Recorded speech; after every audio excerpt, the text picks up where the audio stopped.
Welcome, everyone. Thank you so much for joining us for today's webinar. I'm John Carlson, and I lead series state policy work in Massachusetts, and I'm really excited for today's discussion. Next slide, please. Today, we're going to be largely focused on three pieces of transportation legislation under consideration on Beacon Hill that are going to help drive emissions out of that sector. Though before we get to those, I will also briefly touch on several non-legislative policy proposals that are underway. We're thrilled to have two of our leading legislators on these issues, Rep. Joan Moschino and Senator Brendan Creighton.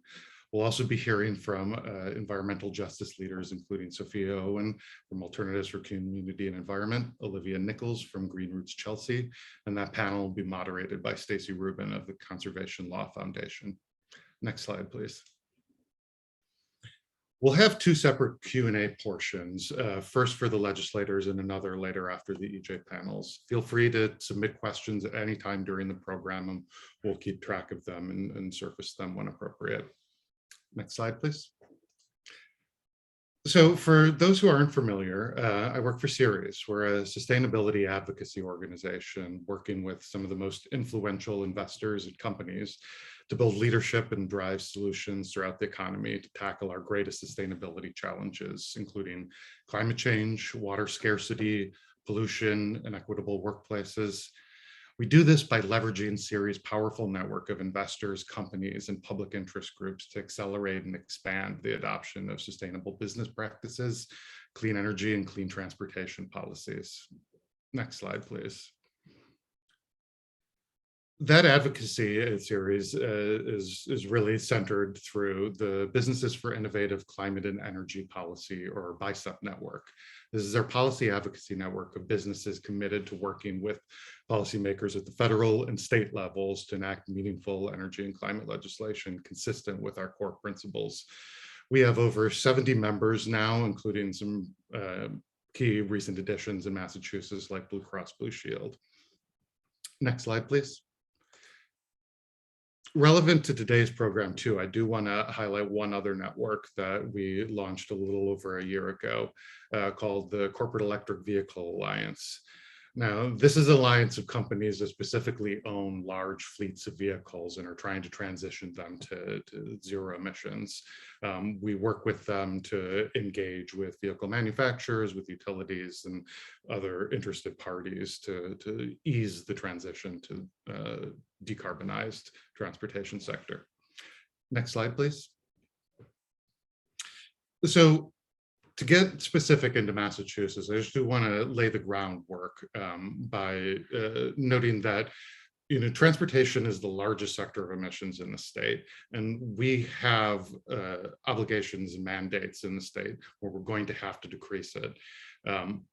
Overall, the entire state economy has been committed to a net zero emissions goal by 2050, along with some interim targets in 2030 and 2040. This happened. These were updated earlier this year in March with the signing of the Next Generation Climate Roadmap bill. Within that bill, in addition to the economy-wide limits, there are also sector-specific limits that EEA is going to have to promulgate starting in 2025, transportation being one of the key sectors where those limits are going to apply. Next slide, please. Now, this is really important because although emissions from electricity generation in the Commonwealth are decreasing, they're continuing to increase from transportation. They've taken over the electricity sector and are, again, the largest source of emissions in the state. Unlike point source emissions from power plants and generation, the diffuse nature of mobile source transportation emissions requires many different types of policy interventions. And ideally, we want to see them all working in concert towards this shared goal. Next slide, please. So one of the efforts to think holistically about transportation that's not legislative at the moment that I'd like to highlight is the medium and heavy duty multi-state MOU, which was signed last year. So this is a group of 15 states so far that have agreed to come together and explore coordinated ways in which they could decarbonize specifically the medium and heavy duty sectors. This is a lot of delivery vehicles, service vehicles, a lot of the fleet that are owned that create an outsized portion of both the climate emissions, but also the emissions that burden our public health come from this sector. There's an organization called NESCOM, the Northeast States for Coordinated Air Use Management, that's bringing together those states and participating in these discussions. They're going to develop an action plan, considering many different options that are on the table that each of these states will be able to pull from. Some of the things that they're discussing are utility reforms and time of use rates, zero emission zones, purchase incentives and mandates, technical assistance, exploration of new business models to deploy these vehicles, and adoption of stricter clean air regulations that are largely promulgated by the California Air Resources Board. Next slide, please. So one of those is I'd like to also highlight. This is the advanced clean truck rules. As some of you may be aware, California has the ability to set air regulations that are stricter than federal standards under the Clean Air Act. Under that provision, once California adopts those policies, other states are then allowed to go and adopt them themselves. Right now, where a lot of that focus is the advanced clean truck rule and several related packages called the heavy duty omnibus and the low NOx rule. At a high level, what the Advanced Clean Truck or ACT rule does is require a given percentage of manufacturer sales to be zero emission vehicles. And that's a percentage which is going to increase every year. This not only is going to put more of these trucks on the road, but it really is going to help drive the deployment of charging infrastructure for commercial fleets, utility rate design, and a lot of other necessary innovation and investments if we're going to make this transition. Next slide, please. So Massachusetts is one of several states that is currently considering adopting it, ideally this calendar year. They haven't yet accepted public comment, but we're expecting dates for that to be announced in the coming weeks. Just last week, Ceres released a letter supporting ACT adoption in multiple states, signed by over 70 signatories. You can see some of them here, and we're hoping that's going to be entered in the public record, both in Massachusetts, but also New Jersey, New York, Oregon, Washington, and some of the other states that are considering it. Next slide, please. So there's also a good deal of non-legislative work happening to deploy that essential charging infrastructure. Two that I want to briefly note today include the EV charging proposals currently before the Department of Public Utilities from Eversource, National Grid, and Unitil, which are going to help define the many ways these electric utilities develop and support deployment of the infrastructure. The public comment period for those proposals is now closed, but the official interveners are still providing testimony and comments. So I think we're going to be hearing a lot more about that in the coming months. I also do want to point to a new tool that was developed by MJ Bradley and Associates in conjunction with Georgetown Climate Center, in which Ceres is happy to help bring some attention to. It's a model which is going to help states determine where best to deploy charging infrastructure based on a wide variety of metrics, and includes data from the EPA's EJ Screen tool and different census information. The model right now covers, I think, over 90% of census tracts in the country, and I think is available for anyone who's interested. There is a link in the presentation, which I think afterwards we'll be sending around to participants, and you'll be able to access it that way. I do also want to mention, at least in passing, the work of the ZEV Commission at the Energy and Environmental Affairs Office and a variety of programs that are being launched at Mass CEC. We don't have time today to delve into those, but for anyone interested in some of the other efforts to decarbonize transportation, please reach out and I'd be happy to discuss them more offline. Next slide, please. So The main focus of today's event is the legislation that we're seeing in Beacon Hill today. There's a wide variety of transportation bills that are out there. There are three that we're focusing on today. We have a bunch of great speakers who are shortly going to be delving into the finer details of each bill much more comprehensively than I would be able to. But I will just briefly say the three we're discussing are an act to promote electric fleets by 2035, which is focused on public fleet electrification, an act promoting zero emission vehicles, which aims to accelerate adoption of EVs by motorists throughout the state, and an act to improve indoor and outdoor air quality for communities most burdened by transportation pollution. So to begin the discussion of these bills in detail, I'll now introduce several of the lawmakers sponsoring this pieces. Next slide, please. We're thrilled to be joined today by Representative Joan Skinner. She is a sponsor of several of these pieces of legislation. She is the state representative for the 3rd Plymouth District, a former Hull Selectman and nonprofit executive director. She was also the sponsor of the 2050 roadmap bill last session, which formed the core of the next generation roadmap bill that set Massachusetts on this path to achieve net zero greenhouse gas emissions by 2050. We'll also be hearing from Senator Brendan Creighton of the 3rd Essex District, who was elected to the Senate in 2018 after serving several terms in the Massachusetts House of Representatives. He represents the city of Lynn and towns throughout the county of Essex and is also a sponsor of these pieces of legislation. So with that introduction, I will pass the baton over to Representative Skinner. Thank you. Oh, John, thank you so much. I really appreciate the invitation to be here, and just want to thank you for Siri's wonderful work with the business community. These are public-private partnerships. We're in it together, and we just really wanted to say thank you for your leadership. You've been an exceptional partner. And I'm also delighted to work with Senator Brendan Creighton, who is a wonderful colleague to have in the Senate. So as we move these bills forward. Anna, if you want to start. So really, I'm delighted to be here. As John mentioned, I represent the 3rd Plymouth District, which is all coastal communities. So we see that effects of sea level rise and climate change are very much real to my residents, and as the district is my starting point and my lens, I think it is incumbent upon us to work on the mitigation. You cannot just accept millions of dollars in seawall and foreshore protection, adaptation, and resilience without working on the underlying, the mitigation, the underlying causes. These issues present very much as public safety, public health, environmental challenges, social justice. But to be clear, the solution is an economic one, to decarbonize our economy. That is the point of the Global Warming Solutions Act, was to make that commitment.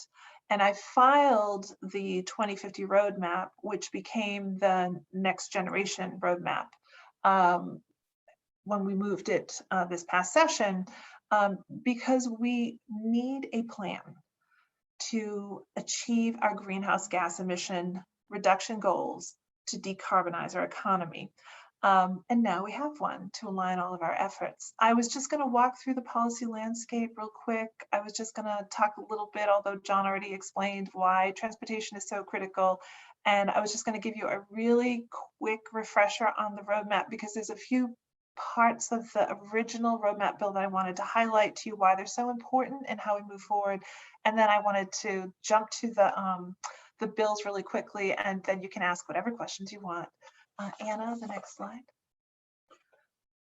So the new state policy landscape is dominated by the next generation roadmap from Massachusetts climate policy. It was signed into law on March 26th. 90 days later, it went into full force and effect. And so it is now sort of the guiding LAM's policy framework. It's the key update to our state policy framework, which began with the original commitment from the Global Warming Solutions Act in 2008.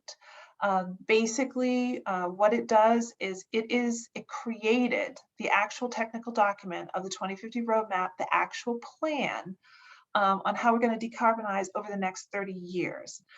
It's a technical document. You can go online and read it for yourself, although I would suggest that you jump to the Clean Energy Climate Plan. If that's still in a draft form, that's also accessible online.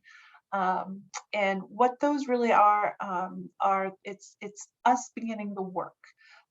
So what the 2050 roadmap did was it aligned us with current science. That's the net zero. It created the backcast analysis, which is the schedule of emission reductions, and then the plan to actually achieve them. That is the technical document. That is the 2050 decarbonization roadmap. It's important because it actually included 8 different integrated sort of cross-sectoral pathways.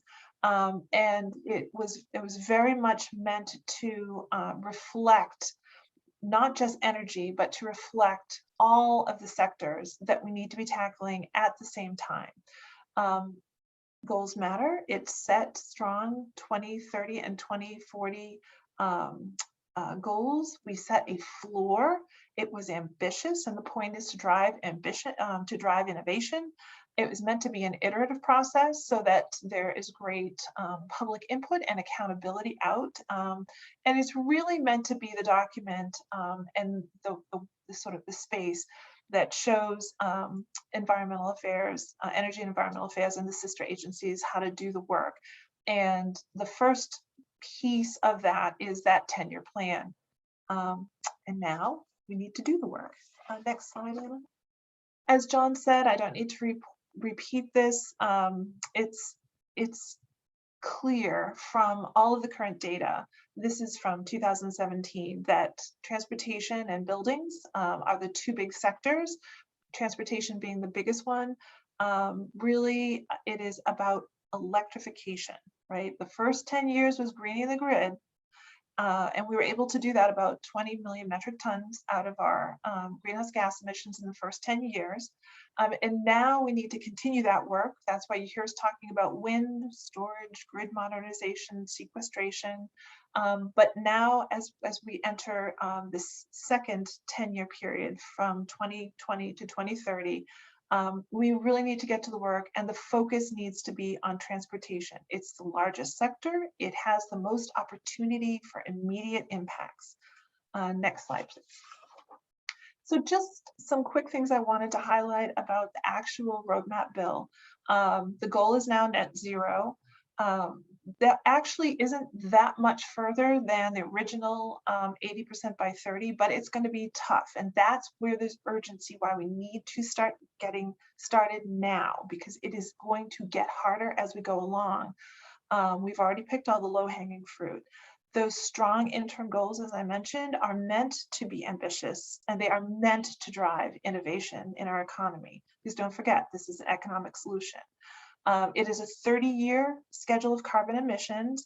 The first sort of next sector is going to really be, we'll achieve it based on, or not, based on our work in transportation. It is integrated across all sectors. So I just don't want people to think about like just transportation. This is an integrated plan. And I wanted to mention that it is a people-centric lens. And what that really means is that we are going to take into consideration poverty, environmental justice, racial justice. We're going to take into consideration all of those social factors, because we really need to make sure if the rising tides are coming, they should lift all boats. And we will take into consideration how we will make this as much about an economic opportunity for people and to bring everyone along so that they will benefit from all aspects of it, public health, public safety, whatever, new jobs, creation, whatever it is. And so that is built into this law, and it informs every single piece of what we do. And then it also builds an accountability out to the public, but also to the legislature, which is the piece you're interested in hearing about, how this framework and the policy, the work of the agencies, and then the work of the communities as well as the business community. Next slide, please. Let me just begin by introducing this legislation to you with these thoughts. As I said, we are aligning our activity, and the point of this law is to send a signal out to both public and private, municipal, state agencies, as well as the business community, that we are aligning our efforts towards this net zero goal. We are prepared to push and drive for innovation, right? That's the difference between the 45% in 2050 and 50% at 2050. That 5% is driving innovation. And then we're going to create incentives. And as the state, we're going to make the needed investments in infrastructure. And the two bills that the Senator and I are here to talk about are H3255 and H3347. I threw up H351 because I think it's important. That's actually a mandate law, and it's in transportation right now. And it's what says is we will no longer register internal combustion vehicles in the state of Massachusetts after 2035.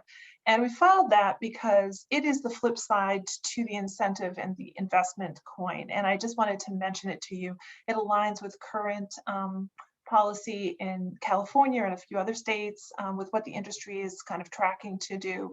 And I'm not usually someone who likes mandates, but I thought it was an important statement to make that there's an end date here by which this transition that we're talking about inspiring and investing in really does need to happen.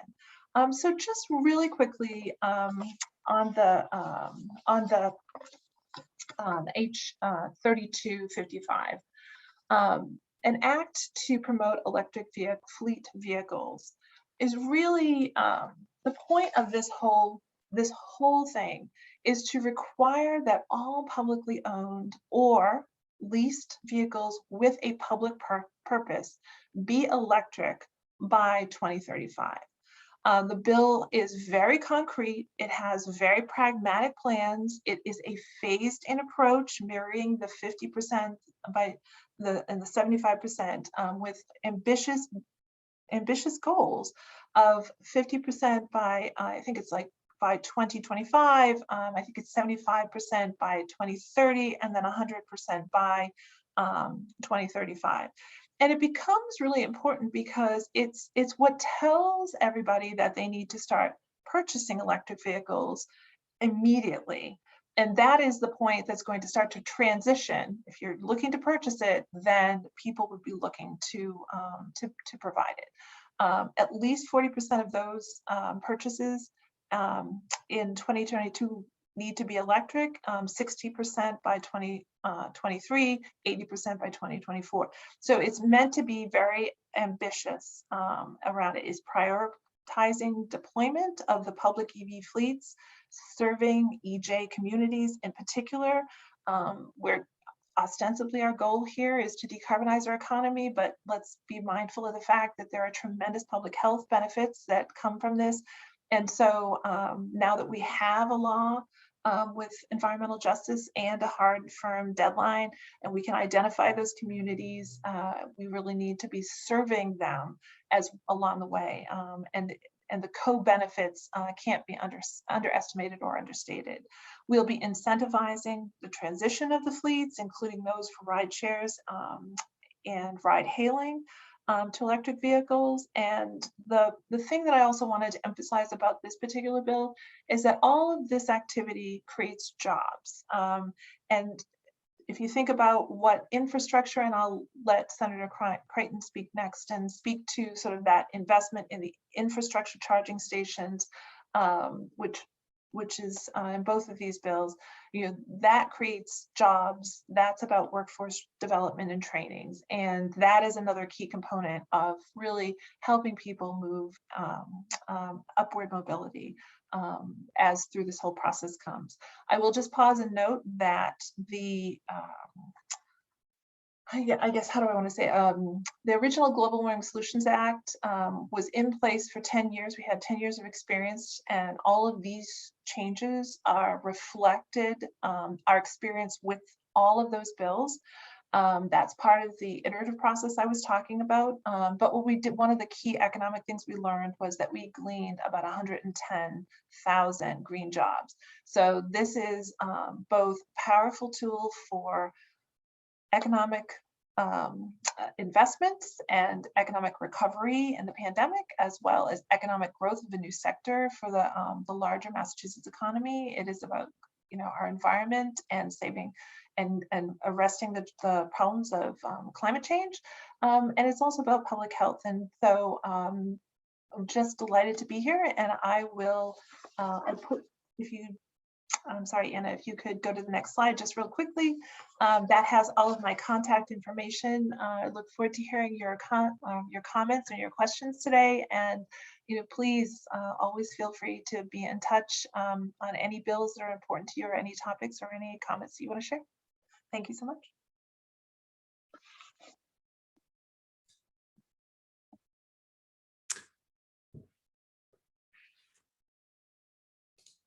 Thank you so much, Representative Mosquito. I really appreciate that. Now we'll turn it over to Senator Creighton. Senator Creighton, are you there? I'm here. Sorry about that. Thank you, John. Thank you to you, Anna, and Jessica, and everyone at Ceres.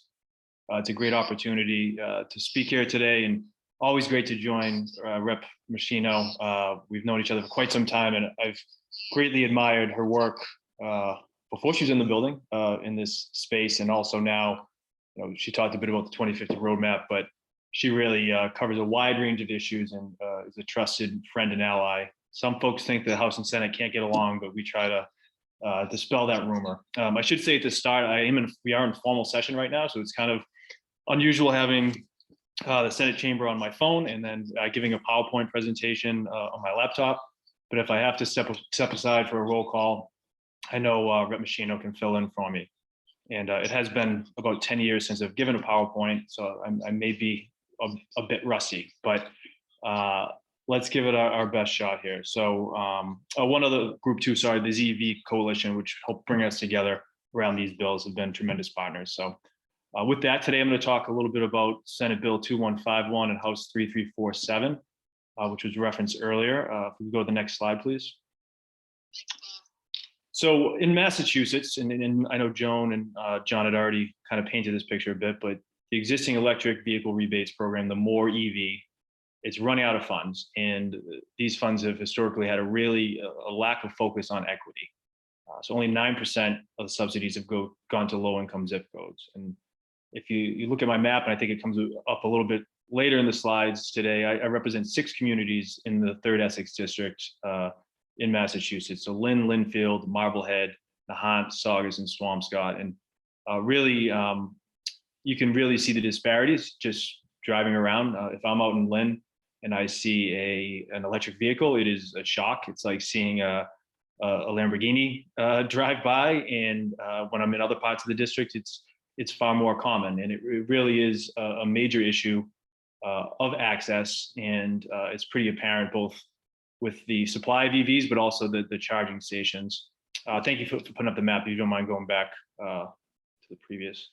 Thank you. So this was mentioned before as well, and it's a very commonly cited stat, and I think one that we need to really drive home to folks, that 40% of our emissions here in Massachusetts come from the transportation sector. So while we've made great progress, it certainly doesn't seem like that as much when you look at this number. And again, kind of a really slow ramp up towards EVs in many of our gateway cities, many of our low income communities.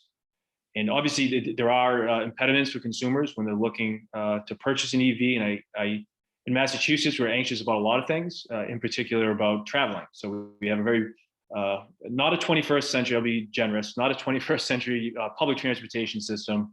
We have a lot of work to do on our roads, bridges, sidewalks, bike lanes.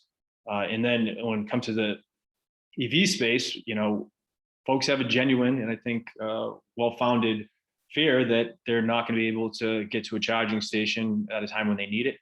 And obviously in Massachusetts, we're known for our winters here. And, you know, I think the overall anxiety of driving anywhere during those times, combined with the potential that you would not have enough energy to get where you need to go continues to be something we need to work on messaging to help folks feel more comfortable with EVs.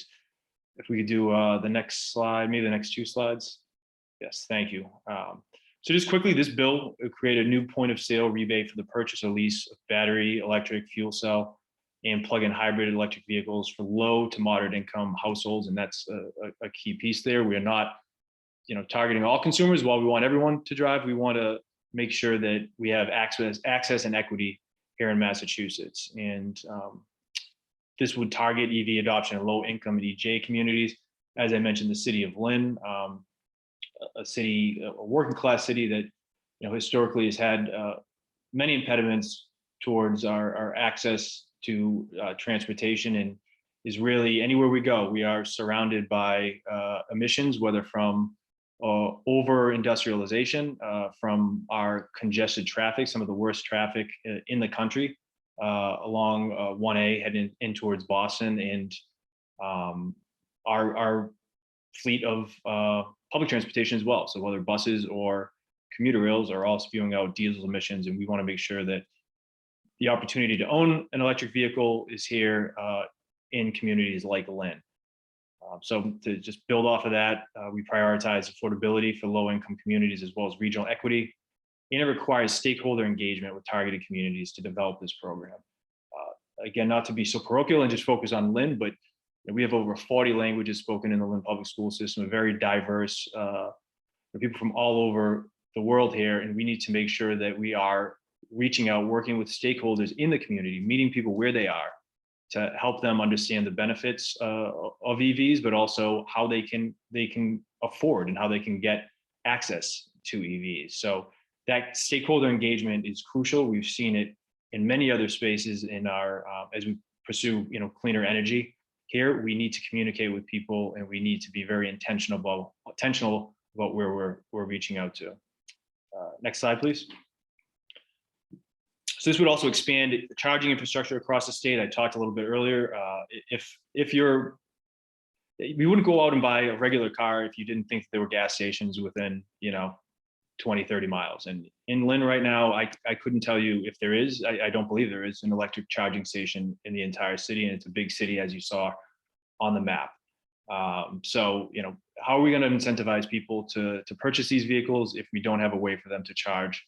Also, just a ton of multifamilies here in communities like Lynn with no charging stations. It's not as easy as you could charge in your garage or something like that. There are big impediments, and our bill would require EV charging stations in at least 10% of parking spots in new or significantly renovated commercial and residential buildings. I recently met with a developer of a larger scale residential project, and it was kind of surprised to hear them talk about concerns around the grid and their ability to offer EV charging stations. And it's been the first time. We've had a ton of development here in the city, and we meet with these folks all the time. And this was the first time that it had come up from the developers' end, thinking about looking towards the hopefully very near future in the great demand that he expects his residents to have for EV charging stations. And that's great that this one developer was thinking forward, but we have many other developers right now that are building here, and this is not part of the conversation. While we hope folks would do the right thing for the environment and for their residents, we know that sometimes we need to enforce these, through statute, and our bill would do so.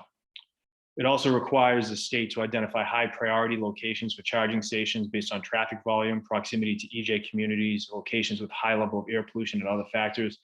Again, I don't want to beat a dead horse, but our gateway cities here, our environmental justice communities here are just constantly exposed to emissions from many different areas in the transportation sector, and high rates of asthma, cardiovascular issues, particulate matter, you name it, in these communities, largely Black and brown communities, are subjected to really negative health effects that affect every area of life. So again, we need to be intentional in making sure that we are targeting these communities.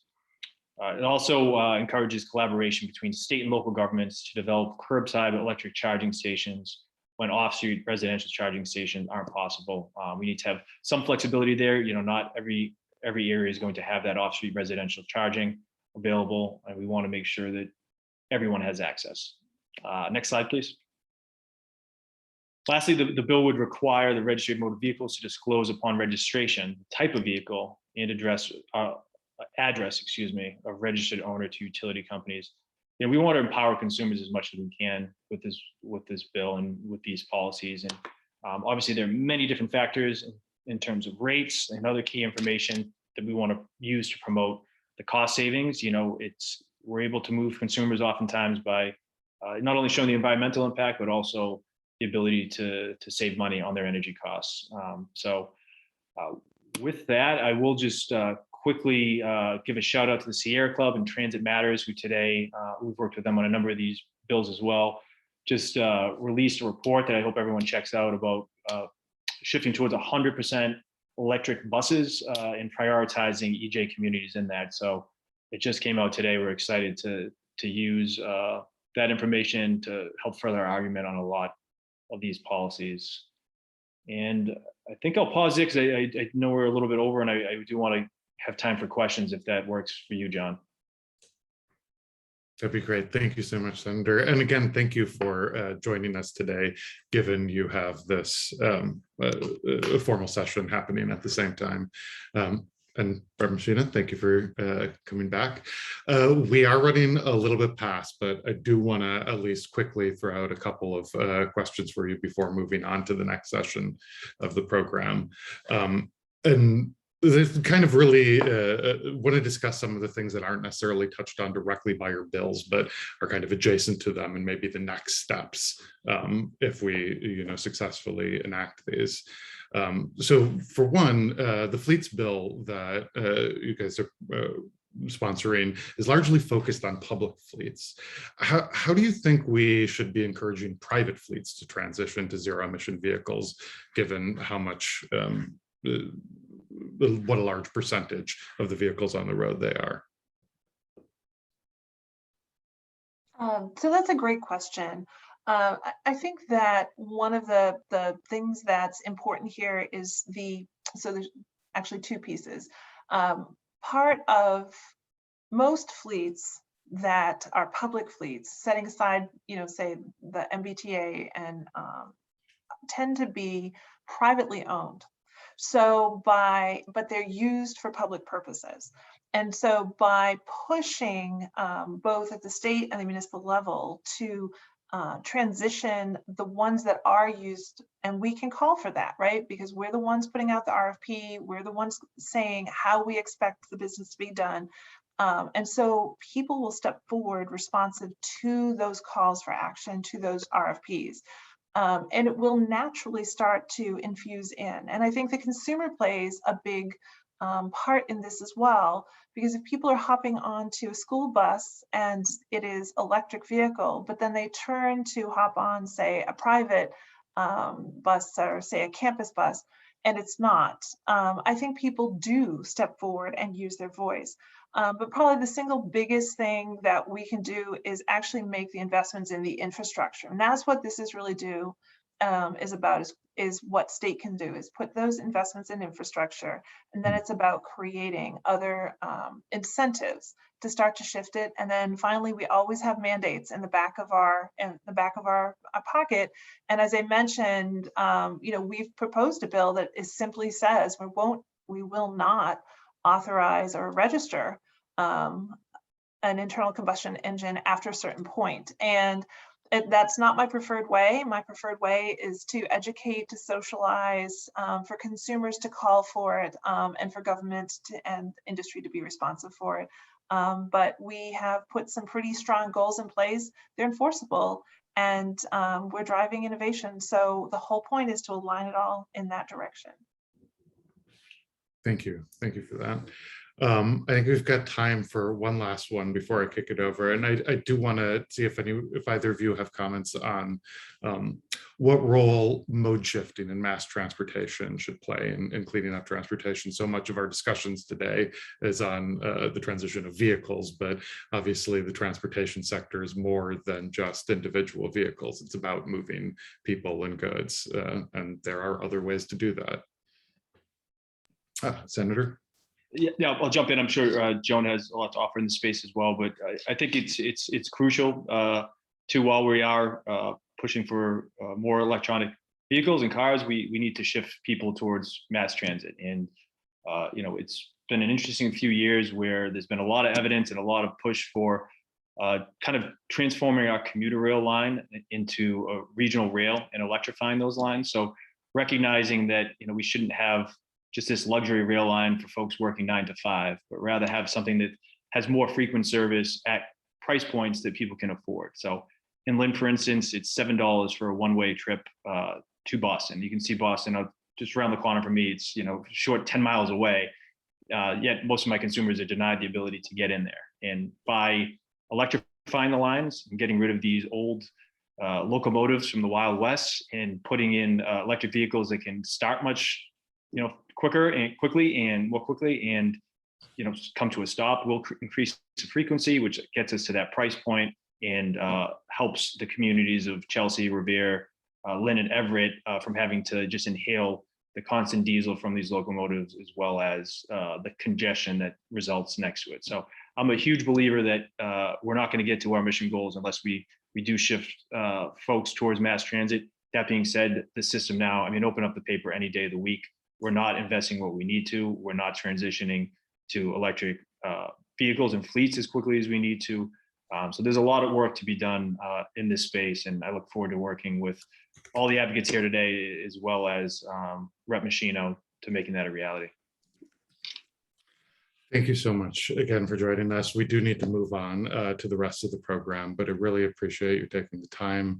I think all of these bills have great potential this session. And also, Senator Credden, thank you for mentioning that report from Sierra Club, Transit Matters and ITDP that just came out a few hours ago. I haven't had a chance to read it yet, but I'm excited to see what they have to say. Thank you again for your time. Just like to add that we should also give a shout out to our colleague in the House, Christine Barber, who is actually primary on the fleets bill and has been pushing that last session and this session, as well as to our newest colleague, Steve Owens, who filed the MBTA electrification bills, and would ask that you guys support them as you've supported us in their works, because it really all needs to happen together. Thank you so much. And with that, let's turn to our next panel. The discussion is going to be led by Stacey Rubin. She's the Vice President of Environmental Justice at the Conservation Law Foundation. Prior to joining CLF, Stacey was Senior Counsel at the Massachusetts Department of Public Utilities, and before that, a senior attorney and Environmental Justice Legal Services Program Director at Alternatives for Community and Environment. With that, Stacey, take it away. John, thanks to you and this series team so much for the opportunity to be here today. I'm thrilled to welcome our environmental justice experts and fellow panelists. So I am going to welcome here Olivia Nichols and Sophia Owen. Olivia Nichols is the transit justice organizer at Green Roots. Olivia works with Chelsea's community around public transportation, working toward a vision of greater equitable mobility. And Green Roots is one of the leading environmental justice organizations in Massachusetts, as well as the New England region. Sophia Owen is the staff attorney and director of environmental justice legal services at Alternatives for Community and Environment. Sophia works with the ACE staff to ensure that the legal rights of people of color and low-income residents are protected. She also provides systemic legislative and regulatory advocacy on behalf of environmental justice communities at multiple levels. And ACE is another leading environmental justice organization, both in Massachusetts and throughout New England. I wanted to note that ACE, Green Roots, and Conservation Law Foundation are all members of the Zero Emission Vehicles Coalition, which our legislative champions who spoke earlier mentioned. And just want to give a wonderful shout out to Representative Moschino and Senator Crichton for their excellent work, along with Representatives Barber, Owens, Connolly, and also we have been really thankful to have Senator Jalen in the mix as well. We're also members of the Massachusetts Environmental Justice Table, which is the leading coalition supporting the air quality bill that we'll discuss. So welcome to Sophia and Olivia. Tell us a little bit about your organizations. And Sophia, if you could start us off. Having a little trouble with my technology this afternoon. Sorry, everyone. Thanks, Stacy. So very briefly, ACE is a Black-led membership-based organization based in Roxbury, which is a traditionally Black neighborhood in Boston. And all of the work that we do stems from systemic inequality and racism. And we're working not only to stop pollution and reduce public health disparities, but more importantly, to build power for the Black, Brown, Indigenous, and low-income communities that have been kept out of the rooms where decisions are made. All of our programs, the Tea Writers Union, the Roxbury Environmental Empowerment Project, and EJ Legal Services, organize and advocate through a civil rights lens, which has justice at its core. I'll hand it off to Olivia to say a little bit about Green Roots. Thank you, Sophia. Hello, everyone. My name is Olivia Nichols, and I'm the Transit Justice Organizer with Green Roots. And Green Roots is a community-based organization dedicated to improving and enhancing the urban environment and public health in Chelsea and East Boston, which are the communities we are based in. And Green Roots does this work through deep community engagement with our members and residents, empowering our youth and taking leadership from them, and implementing grassroots campaigns. Thank you both so much. And it's always a joy and privilege to be partnering with you on so many initiatives. So this webinar has already focused on electrifying vehicles to reduce transportation pollution. How have Massachusetts transportation systems benefited and burdened Black and Brown communities and low-income households? And Olivia, if you could start us off, that'd be great. Sure. Yeah, not to be too much of a pessimist, but I think what we see on the ground and around us here in Chelsea is that the transportation systems of Massachusetts largely and historically have failed Black and Brown communities. And so in other words, living near transportation infrastructure can also mean living near and among multiple forms of pollution that are caused by transportation. And folks have already mentioned how much transportation contributes to pollution. And so just to offer one short local example here around Chelsea is we have these huge bridges that are important to the entire region. And so we have the Tobin Bridge, which carries Route 1, which literally sits atop of Chelsea, which is a small city, minority city. And so thousands of North Shore commuters cross that bridge. And so it provides a benefit to the region, transportation-wise, but also, as I said, sitting on top of where our residents live. There's a bit of irony there because the majority of Chelsea residents are crossing that same bridge, but as bus riders. And so that's just to note that imbalance of how the majority of the pollution coming from individual vehicles over that bridge is adding pollution that the residents of Chelsea are breathing in. And in turn, most residents aren't contributing as much of that pollution because they're riding public transportation. And so, yeah, just historically, as I kind of outlined there, the burdens have far outweighed the benefits. And these burdens, such as pollution from transportation, have very direct and severe long-term impacts on our residents' health. And so just to point that out and emphasize that that is why electrifying the public transportation that residents of environmental justice communities rely on is so important to us, because it also means beginning to shift the focus and to prioritize those who are most impacted by these forms of pollution. That was excellent. Thank you so much, Olivia. Sophia. Thanks. I echo everything that Olivia just said, and so I will just be brief. That yes, our transit systems today are still impacted by the fact that our policies have had systemic racism baked into them. So, for example, Nubian Station, which is one of the largest bus hubs in the city of Boston, is at the heart of our home neighborhood of Roxbury. Roxbury, for those who don't know, is majority non-white. 53% of residents are Black and 29% are Latinx. And the median household income in Roxbury in 2015 was $25,937. For comparison, the median income in Boston is $55,777. So our community members are more likely to depend on public transportation and are less likely to afford not only personal vehicles, but fares for public transit than residents in other neighborhoods. And on top of that, Roxbury has an asthma rate of 15.7%, which is the second highest in the city. Black Bostonians are more likely to die of lung cancer than any other racial or ethnic group. And Black bus riders in Boston wait at least 64 more hours for the bus than their white counterparts. So our community, just like the folks in Chelsea and other EJ populations, benefits from access to public transit, but that benefit is vastly outweighed by the burdens to health and the environment that come along with it. Thank you, Sophia and Olivia. That very much helps ground why you're doing the work that you do.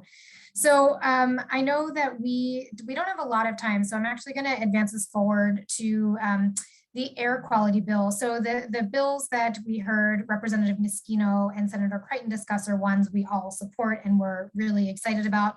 But even if those are enacted, that's still not enough to make the improvements that we need to see for air quality in pollution hotspots. So why do you think we need additional legislation, and why are you supporting the air quality bill? And if we could start with you, Sophia. Sure. So air quality is a life and death issue in Roxbury for both our staff and our members. And we've been working on air quality for over 20 years, since 1996, when a student at the Phyllis Wheatley Middle School died of a severe asthma attack. And it was that experience that opened students' eyes to the problem of air pollution in Roxbury and caused our youth program, REAP, to start working to stop dirty diesel emissions and prevent asthma. So we've been working since then and have transformed the entire MBTA bus fleet to run on compressed natural gas or with diesel engines that filter out 90% of emissions. Our work ensured that Bartlett Yard, one of the largest bus yards in the city of Boston and that's located in our neighborhood, was closed. While Stacy was at ACE, the diesel emissions reduction ordinance was passed in Boston. But unfortunately, clearly, everything we said before, Roxbury continues to bear the burdens of generations of pollution, and there's more work that needs to be done on the state level. So just really, really briefly, the bill is necessary because it requires additional air quality monitoring in hotspots and would require the state to establish pollution reduction targets. So we're not only monitoring what the problem is, but making sure that it's being mitigated. And it would also tackle indoor air quality by requiring existing public housing and other older multifamily housing, schools, and commercial buildings above a certain size to install MERV 16 air filters that filter out the pollutants that are problematic, including black carbon, nitrogen oxides, and ultrafine particulate matter, and would also add mold to the sanitary code setting standards, which is a huge issue in public housing and something that our partners, particularly in Western Mass, are concerned about.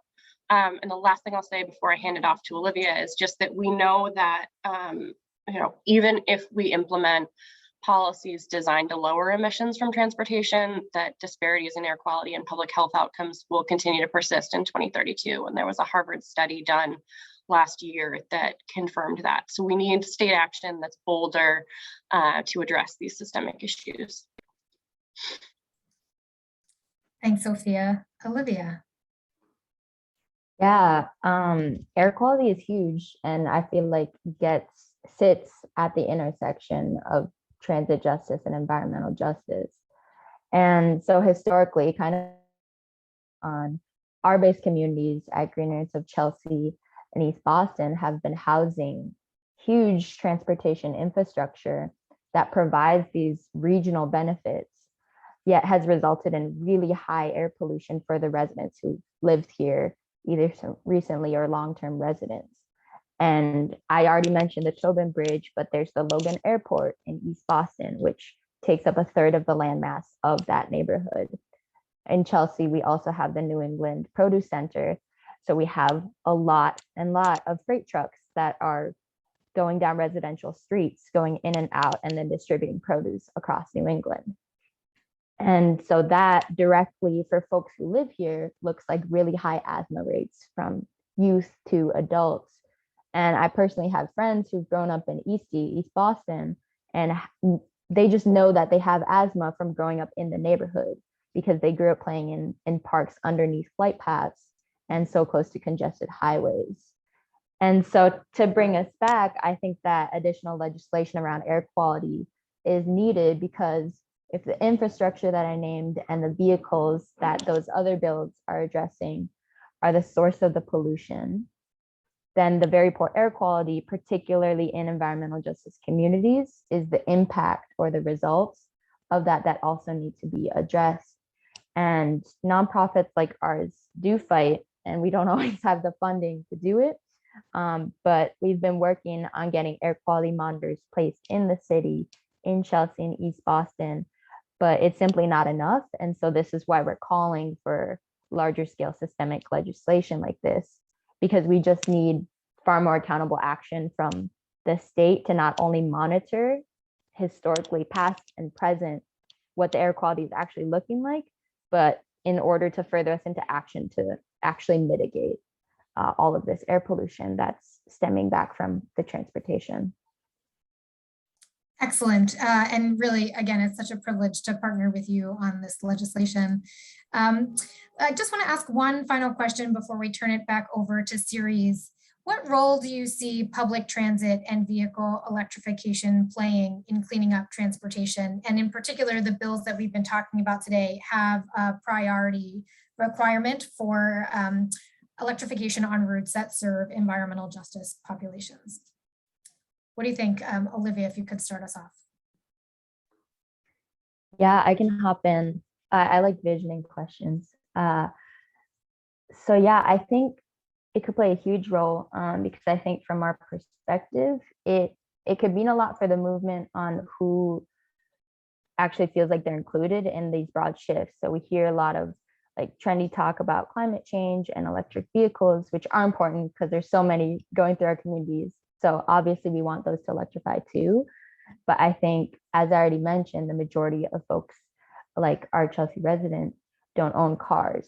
So there's already a certain level of exclusion there because they have been, their choice is to ride public transportation. And so I think by kind of recentering electrifying public transit, that's also recentering kind of the people that we're trying to make these improvements for. Thanks, Olivia. Sophia. Thanks. I agree wholeheartedly with everything from Olivia. I think it's been clear from what's been said already that transportation is a critical piece of the puzzle, and that we'll never meet our climate goals unless we address the 42% of emissions that are from the transit sector. And that we have to do this in an equitable way. And we saw through the pandemic that ridership on public transit in neighborhoods that serve EJ populations and where essential workers live didn't drop as drastically as whiter, wealthier neighborhoods. So if it wasn't clear before COVID, it should be obvious now that transitioning our public fleets needs to be a top priority. And the last thing that I'll say is that we do need mode shift of individual drivers into EVs, but there's deep inequity in terms of the programs and the infrastructure that we have available. So only 9% of the more EV program subsidies, which are meant to incentivize that transition, went to lower income zip codes, which is a big problem. So we know we need to be transitioning the modes that people in our communities are using, not only to meet our climate goals, but to make sure that we're addressing the public health impacts. Thank you both for your tremendous work on environmental justice in greater as well as beyond. And just want to give a shout out. We'd love all of you on this webinar to support H2230 and S1447, the air quality bill. John, I'll turn it back to you. Thank you so much, Stacey. Really appreciate all the comments from our speakers today, Stacey, Olivia, Sophia, and of course, Representative Moschino and Senator Creighton. And I'd also like to thank Rep. Moschino for pointing out the key role that Rep. Barber has played in sponsoring several of these pieces of legislation. Ensuring these policies become law this session is going to require a lot of active, sustained engagement from activists, community groups, environmental organizations, and from the business community. So those of you listening today from the business community can expect to hear from series in the coming weeks about opportunities to show that support. But thank you for taking the time today, and have a good afternoon.